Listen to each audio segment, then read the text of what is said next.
A very good evening to all of you. This is Business Today, your weekly business roundup brought to you exclusively on Channel I.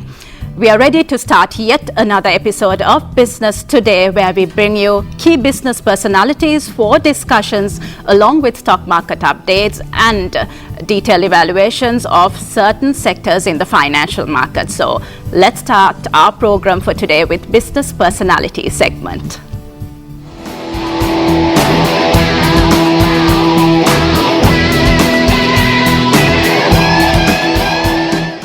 We got a multi-talented business personality, a distinguished guest joining us today who has a very active presence in Sri Lanka's corporate world, and we hope to inspire you through his success story today. So let's connect with the introduction to welcome our guest for tonight.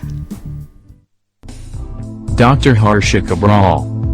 He was born in the year 1960 and had his secondary education at Royal College, and pursuant thereto his tertiary education at the University of Colombo, Sri Lanka, Law College and the University of Canberra in Australia. He took oaths as an attorney at law in the year 1988. Dr. Harsha Cabral was conferred Silk in the year 2006, and has thus been a President's Counsel for the last 11 years. He has been in active practice in the field of corporate law for the last 29 years. Mainly in the Commercial High Courts and the Supreme Court of Sri Lanka. He is a sitting member of the ICC, International Chamber of Commerce, International Court of Arbitration in Paris, and the first Sri Lankan to be appointed to this prestigious seat. He is currently the chairman of the Tokyo Cement Group, which is the largest cement manufacturer in Sri Lanka, and is also the chairman of LOLC Finance Private Limited, one of the largest financial services provider in Sri Lanka. Dr. Cabral serves as chairman and member of several audit committees, remuneration committees, nomination committees and related party transaction committees of the several companies. Yes, and he is Dr. Harsha Cabral. He is the chairman of Tokyo Cement Group and chairman of LOLC Finance PLC, and he also serves as a board director in several companies in Sri Lanka. A very warm welcome to you.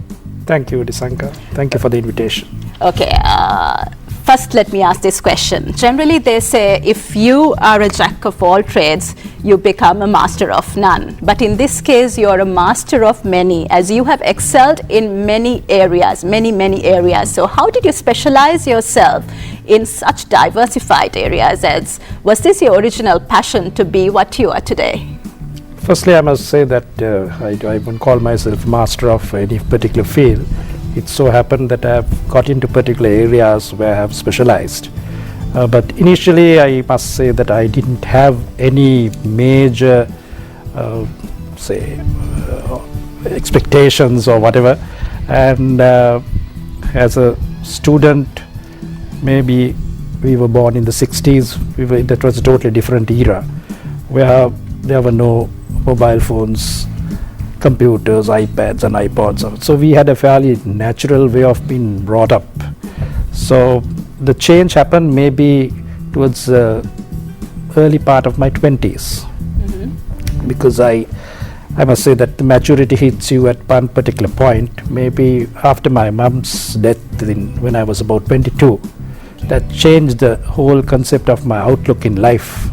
Where you take over more responsibilities. Absolutely, because up to that point I had not taken anything seriously, and that was an era where even the parents didn't expect too much from you, and we had not heard the word stress at all times. You know, in those days it was normal case of you fail an exam, you do it again, and you don't commit suicide when you fail an exam. So maybe I was a very average student early, and then after my mom's death I took things seriously, and thereafter whatever I did, I must say I had done it seriously, especially my tertiary education. And I must say that I started as an external student at the University of Colombo, and then I moved on to Sri Lanka Law College, where I became a lawyer, and thereafter I did my higher studies in Australia, where I did my PhD in corporate law. So with that it changed completely, and then I got onto this corporate field because of the maybe the company law expertise we were brought into. Okay, so now let's move on to a key area of interest. Tokyo Cement is the largest manufacturer and supplier of cement in Sri Lanka today. So can you talk a little bit about the organization and its capacity? Actually, Tokyo Cement Group, when you say it has about 5 companies, we call it the Tokyo Cement Group, but it is basically the main company is Tokyo Cement Lanka PLC. That's a listed company, and it is it can be treated as the largest cement manufacturing company in Sri Lanka, because we have the largest market share of around 35% in the cement industry, and this is a truly Sri Lankan company. It is a company that was the pioneering efforts of the late Mr. A.Y.S. Janam in the year 1982. Started it in the factory in Trincomalee, and there's a fairly big operation in Trincomalee, and we do have imports as well, but the main line of business is cement manufacturing, which is done in Trincomalee, and it is rated high because of the quality we maintain. We now have a collaboration with we have a sort of a expertise, technical know-how, all that is transferred from a famous company in Japan called Ube Industries, which is specialized in cement. So we rely on quality. So the cement company has grown very much, and in addition to cement, we have a whole lot of other affiliated products. We have new inventions like the cement blocks, the new blocks, you see, then the concrete blocks, the lightweight blocks, then we have tile bond adhesives, screed and waterproofing products, and a whole lot of products which is now we window them at a outlet in Timbrigasaya. So it is not only a cement company. We have a biomass plant in Trincomalee, we have a dendro plant in Mahayangana, then in addition we have the several ready mix parts. You know, we have this concrete ready mix products all over the country. We have about 11 ready mix plants in operation, and ready mix is in big demand now. We recently opened another plant in Mitotamulla. So overall it's a fairly robust operation, and Tokyo Cement has continuously maintained top quality, and we insist on new inventions, maintaining quality, and we have invested in a lot of technological advancement projects, and we do a lot of CSR projects, and it's treated as one of the good citizens, corporate citizens of Sri Lanka. Okay, you just mentioned that you rely a lot on quality, and cement is the key ingredient in construction sector, and to ensure a solid construction you have to ensure that you have quality cement being used in that construction project. So how do you ensure quality? Yeah, because now for most of the projects, especially the high rises and the mega development projects, they insist on quality. There is a high degree of quality being maintained, and therefore we ensure that all our products are the best. I mean, if you look at the market, the general market, there are a whole lot of low quality cements being imported from various other countries, and we ensure that our quality is far superior to any other product. And because of that, you would see that especially the results of the 2016-2017 annual report will show that this company has done exceptionally well when you took a look at the history, whereas the turnover has gone almost 36 billion, and the profit after tax has increased by 76%. Wow. So that's a great achievement. Definitely. Among a whole lot of challenges, because it was not a smooth sailing, but it has grown because of the quality standards, and we ensure perfectness in everything. Okay, if you look at the entire industry, how is the cement industry doing in Sri Lanka right now? Cement industry has grown over the years, and especially in 2016 there was a sizable growth. Okay. right? There was, I believe, about 23% growth in the cement industry because of the construction field taking, again, turning it around. You know, there was a bit of a lull period in between, but it took on in especially the 2016, mid 2016 was okay, and especially with the new projects. There are a whole lot of new projects that are going on, especially the Port City, then the Central Expressway, then the extension of the Southern Highway, and the Outer Circular Road, and also the condominiums that are coming up, you see, and also the whole lot of hotels and the expansion in that particular construction field. There is a boom. So therefore, the cement, the demand for cement is high. Increasing. Definitely, the growth itself proves that there is a heavy demand for cement. So we are now looking at increasing our capacity. Okay. In fact, we have ventured into that area. We have opened a new plant in Trincomalee, and we are self-sufficient with the energy side of it. We have our own the power plants, the biomass plant and the dendro plant, which together gives about 24 megawatts, so which is sizable. So all in all, it's a very organized system of operations of this company. So because of the proper management, though there are a whole lot of challenges, we have been able to maintain proper growth. And I must say that the plus point is the human capital. And we have a very, very dedicated team of workers. We have about 1,200 direct workers and about 2,000 indirect employees, which makes it happening, you know. Right, lovely. So, as cement industry and construction sector are inseparable, there are so many changes that are taking place in the financial market that has affected the construction sector, like interest rates increasing and certain taxes being introduced. So how has the cement industry being affected with these changes taking place in the financial market? Yeah, these are, I must say, certain drawbacks. Within the 2016-17 financial year, we went through a couple of tough times with regard to these drawbacks, because there was a tax increase, there was an introduction of VAT, and also the finance cost went up, in addition to the depreciation of the rupee, because even when we buy clinker from abroad, we have to pay according to the dollar rates.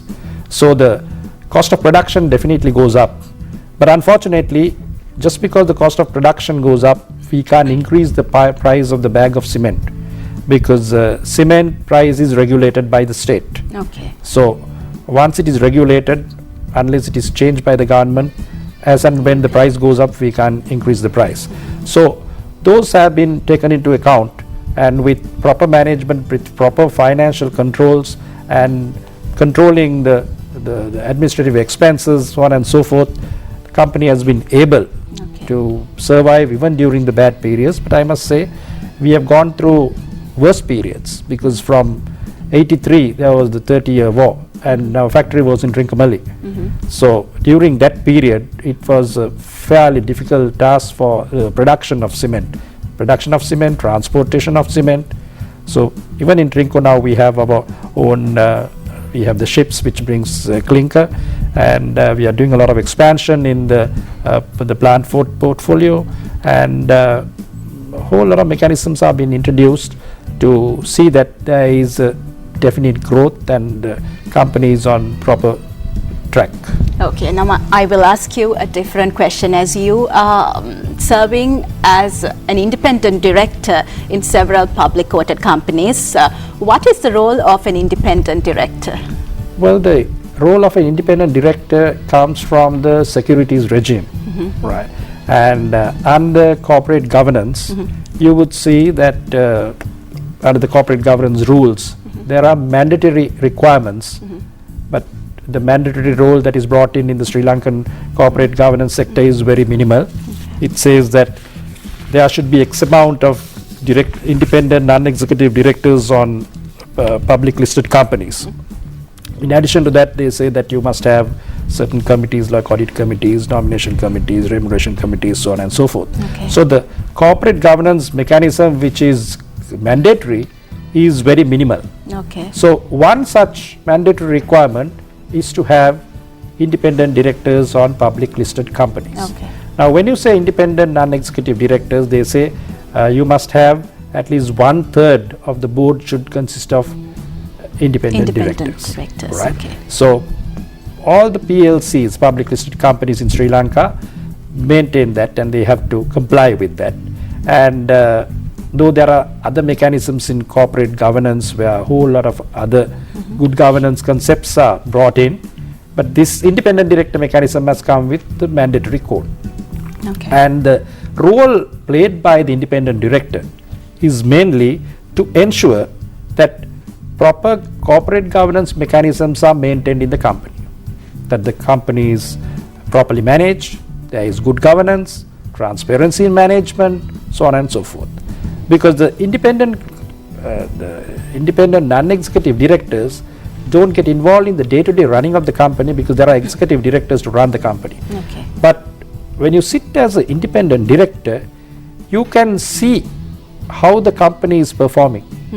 And you're not on the main payroll of the company. Okay. Right? So therefore you're in a position as an independent person to put things right. If you see that they are going on the wrong direction, right, and then you put it right. Because now I, as a practicing lawyer, Okay. my main income comes from law, not from being directors. So when I am sitting as a director, I can afford to say, well, look here, what you're doing is wrong. So that is the role of the independent directors, to put things right and ensure that the proper mechanisms are maintained. Okay, but in most situations, the independent directors are being appointed by the business owner or by a large shareholder of the company. In such situations, how can an independent director remain independent? That's a very good question, because in Sri Lanka, there is under the corporate governance mechanisms also, the independent directors are voted in by the shareholders. Now when you say shareholders, it is basically the majority shareholders and the minority. So actually there were suggestions made sometime back whether it can be done by the minority shareholders. Well, that cuts across the entire rubric of company law. Yes. Because directors are appointed by the shareholders. So it is correct that you may come to the board with the blessings of the major shareholder, but that doesn't prevent you from putting things right. Because you're not under obligation to the chairman or the managing director or the majority shareholder to say yes to everything. If you see something wrong, you can even make your single dissent. So being on a board, I mean, independent directors are brought in for their expertise. Maybe law, maybe finance, maybe production, marketing, so on and so forth. Yeah. So their role is clear cut. So you should not be Each under... one has a role. Absolutely. So you should not be under obligation to say yes to the major shareholders or the chairman or the managing director. So you have an independent role to play. Right. So in today's context, the term corporate governance has become a buzzword. But have we really understood the meaning of corporate governance? Do we practice good corporate governance in Sri Lanka? Well, the word corporate governance is just good management. You know, corporate is company and governance is managing. We have heard the words like Governor General, right? And governing is managing. So these two, the corporate governance words came in the early 90s in England. It was Cadbury Code which introduced the code of practice, best practice. That is the birth of corporate governance. In Sri Lanka also, we started our own code of best practice in 1997. So now we have a mandatory code of corporate governance and also a voluntary code of corporate governance. So the idea of corporate governance is to see that proper governance is maintained, right? I always say it's like the Yahapalanaya. It's basically to see whether the governance mechanisms are in place, whether there is good governance, where there is transparency in management, where all the stakeholders are properly looked after. It may be corporate governance will look at, say, whether the shareholders, majority and minority are looked after well, whether the employees are looked after well, whether all the other stakeholders like the suppliers, the dealers, the other participants, and now the world at large. That is why you have corporate social responsibility or CSR projects. So corporate governance is because long years ago, if the company was making profits and if the shareholders were happy with it, they were paid dividends, well, it was treated as a good company. But today, to be a good corporate citizen, you have to do that extra mile. You've got to say, well, look here, we are an this company is an exemplary organization. We are treated as top corporate citizen. Now you can see the awards being given to the best corporate citizen awards, so on and so forth. Now to win those awards, you have to satisfy the different criteria, you see. And if there are any complaints from any court, because gone are the days where you can make maximum profits and ruin the environment, you see. So like that, you got to ensure that the workplace and this particular organization is following the correct steps or correct mechanisms of corporate governance. Okay. And also we see many family-owned businesses in Sri Lanka where family members are actively involved in running the business operations, and at the same time we have large shareholders having excessive control over business organizations. In such situations, how do we ensure corporate governance? In fact, corporate governance has been brought in Sri Lanka under the securities regime, under the Colombo Stock Exchange rules, especially for the listed companies. The mandatory code requires the listed companies to follow the mandatory requirements of corporate governance. But that doesn't mean that all the other companies, whether it's private or single shareholder or guarantee companies or whatever, they can ignore corporate governance mechanism. It's like well, yours is a good family, good boy, good household, things like that. So you don't need to be the PLC to follow them. Okay.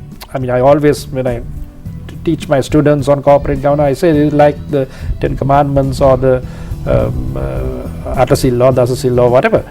Because, I mean, if you can follow 5 out of the 10 Commandments, you're somewhere there, you see. Okay. So it's a matter. I mean, corporate governance is something it comes from your heart. So if the company can be satisfied, whether it's a private company or a family company or whatever, because if you go to the SEC web page, you will see the voluntary code on corporate governance, which is very wide. There are companies which follow those rules.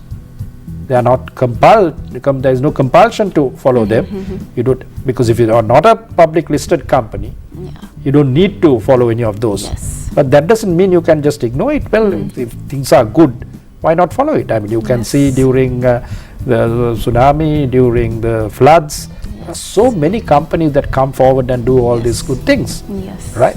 There is no compulsion. So it's best to see that even private companies which are not listed, may it be small family companies, follow this, and that will be to their advantage. Okay. At the same time, you have authored many books on company law. So can you briefly talk about the concept of company law and its importance? Yeah, I've written about 4 or 5 books on company law, but I must say that these are fairly simple books, straightforward books, and now we have a new Companies Act 7 of 2007, which applies to all companies. Okay. Right. So all companies that are incorporated in Sri Lanka will be governed by our own Sri Lankan company law. Then there is, in addition to that, you find the listed companies, which are also covered in addition to the Companies Act by the securities regime. Right. Okay. Then there are specialized companies like the banking companies where the banking regulator comes in. Then there are the insurance companies where the insurance regulator comes in. You see. So all in all, you would see that the company law is very important for every company. So the directors, shareholders, creditors, everybody should know a little bit of company law, because that will be helpful in your corporate world. Right, so we could have continued this conversation for many hours, but unfortunately we got to say goodbye. Thank you very much for joining us today. We are indeed happy to have you with us today. Thank you very much, my pleasure. Right, with that we got to move on to a short commercial break, and we will be back with you soon.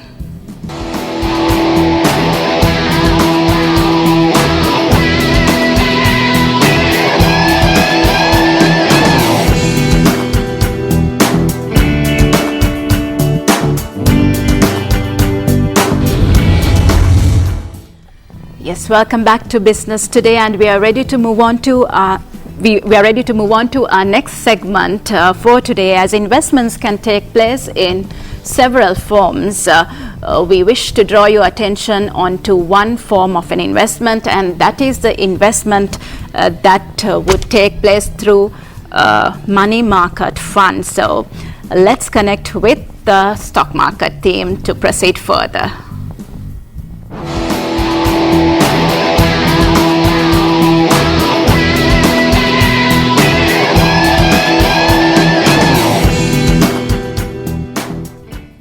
Yes, we have with us Mr. Ruan Pereira. He is the Chief Operating Officer of NDB Wealth Management, joining us today. Good evening. A very good evening to you, Ruan.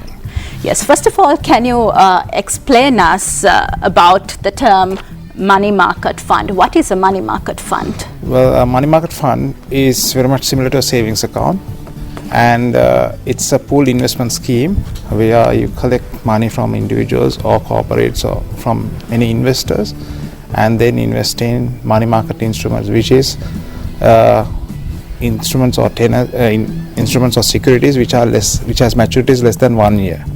So now,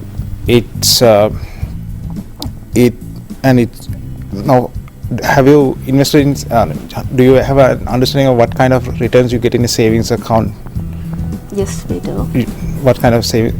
Generally, because what we understood is generally a savings account. A lot of people does not know how much of rate they get. It's generally 4%. around 4%. But money market funds are very much similar. You can invest in time, you can withdraw in time, but the rates are very much higher. It is very much closer to a fixed deposit. Okay. And so people are not aware of it, because it's very popular in other parts of the world, but in Sri Lanka it took off around 2012. So people are not aware of it, and it's a very safe investment, and you can get the expertise of the fund manager. So there's a fund manager, and it's licensed by the Securities and Exchange Commission as well. Okay.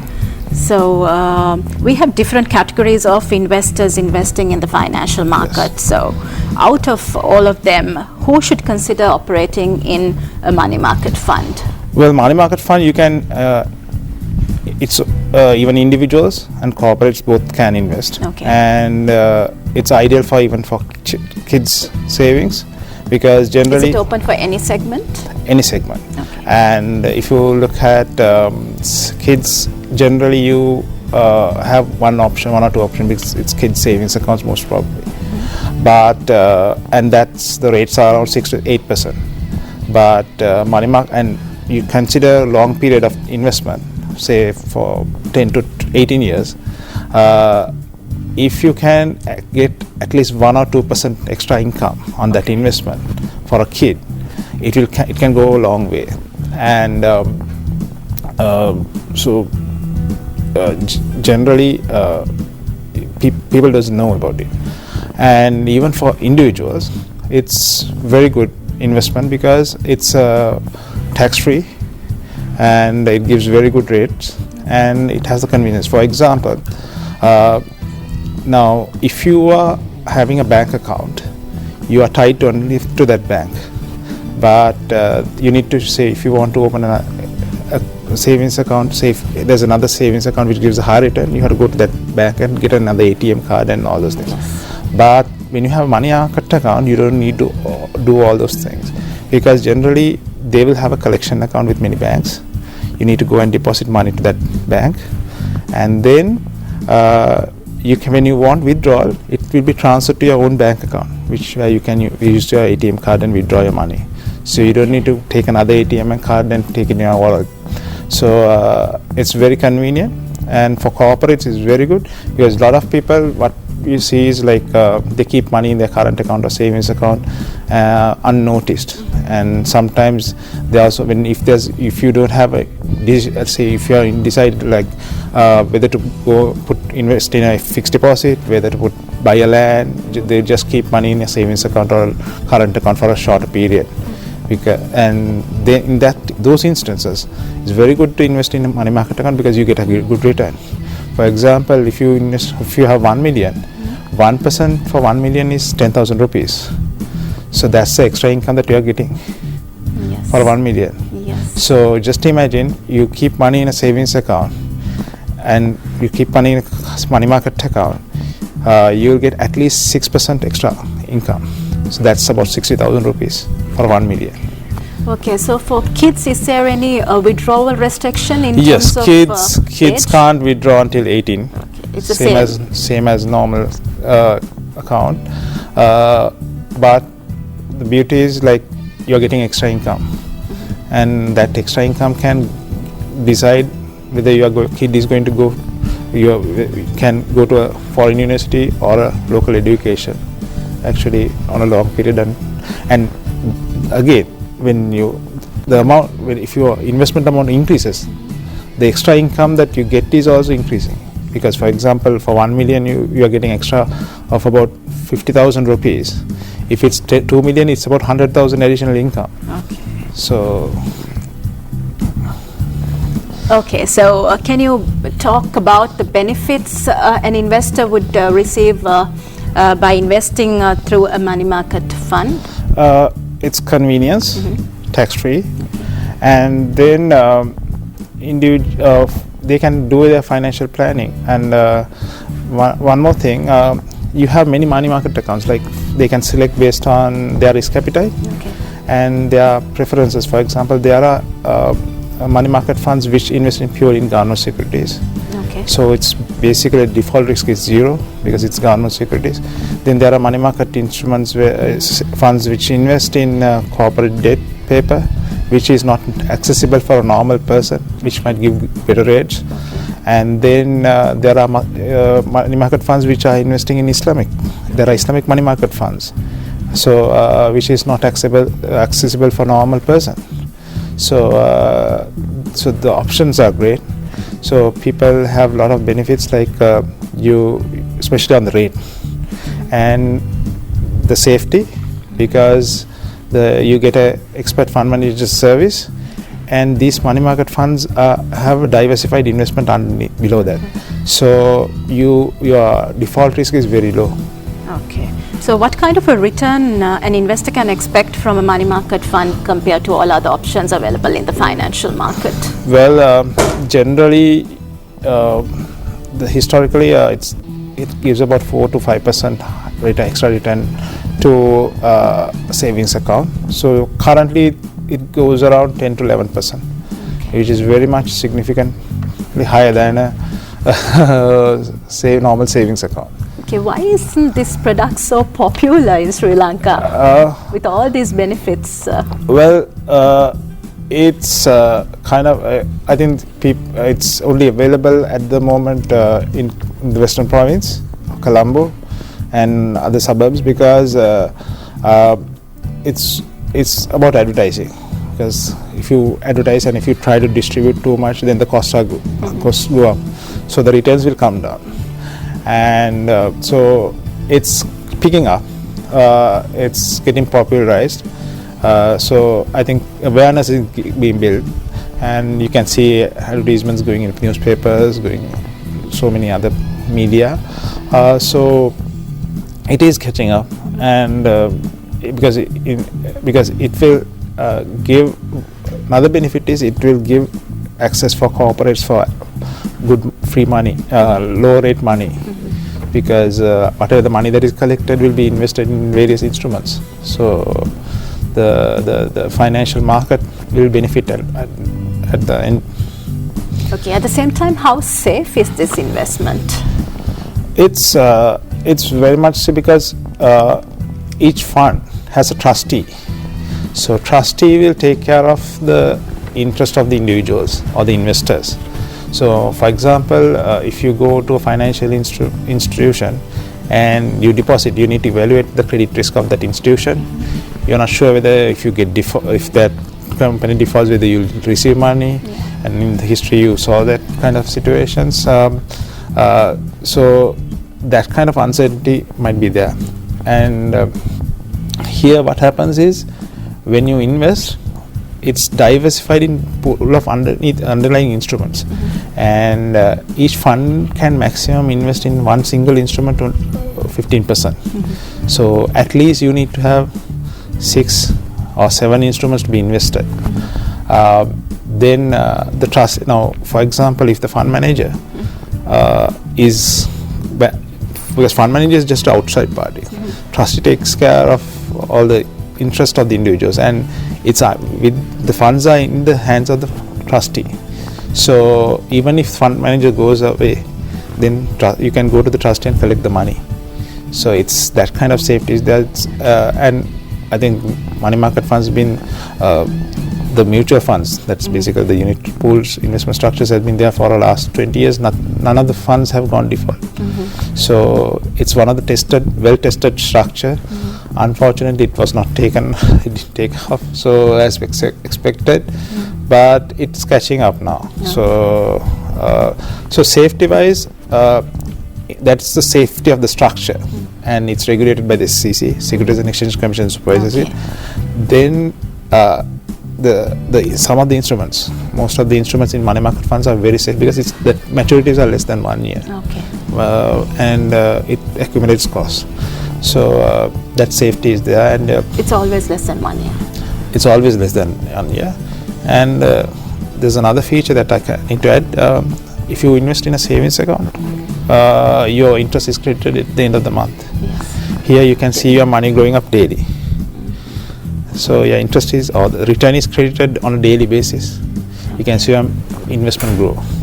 Okay. At the same time, if you are an investor, what are the factors you should consider when selecting a money market fund? Well, you should consider now, as a normal investor, before you invest in any instrument, you need to consider liquidity. How often I need to take this money, whether I need to pull out the entire thing or need to pull out little by little from time to time. So and then what kind of a time frame that I need to invest, because if you look at the longer the tenor, generally the rates are high even in normal fixed deposit. So when you are selecting a money market fund, you need to consider whether I need to invest in long term or short term. Money market funds are safe for any period, but sometimes when you go to the market, fixed deposit might give a better rate. So you need to consider what kind of tenor you are going to invest, and you need to consider who are the fund manager and the track record, the history of the returns. So that kind of information needs to be extracted before you invest, and you need to consult your investment advisor. Okay, so if you look at the last couple of years, how has this product been progressing? Well, it's progressed really well, because about a couple of years ago, it actually gave a return. The returns of money market funds were even greater than fixed deposits. But now the fixed deposit rates are a little higher, but still it's pretty much around the same rates. So it gives about, as I said, 4 to 5% premium over the savings account, and it's because it's accrues the income. Okay. And there's no volatility. Right. So apart from money market funds, as we spoke a lot on this product, what are the other investment products available for investors? Well, there are various products. Now, I think one of the hot topics these days is bond market. So there are bond funds, government bond funds, corporate bond funds, and then you have equity funds, that is growth funds or balance funds, and you have even under money market category, you have Islamic money market, and even equity, you have Sharia equity funds. So likewise, there's a spectrum of products in the market. Okay. And there are about, I think, if you take mutual funds, there are about 70 funds in the market. Okay. And so you can select out of that what kind of product is suitable and fit to your requirement. Okay, so thank you very much, Ruan, for joining us. It was a short conversation, but quite an intense conversation. Thank you once again for joining Thank us you very today. much. With that, we got to wind up for today. Thank you very much for being with us. We will see you next week. Until then, take care and good night.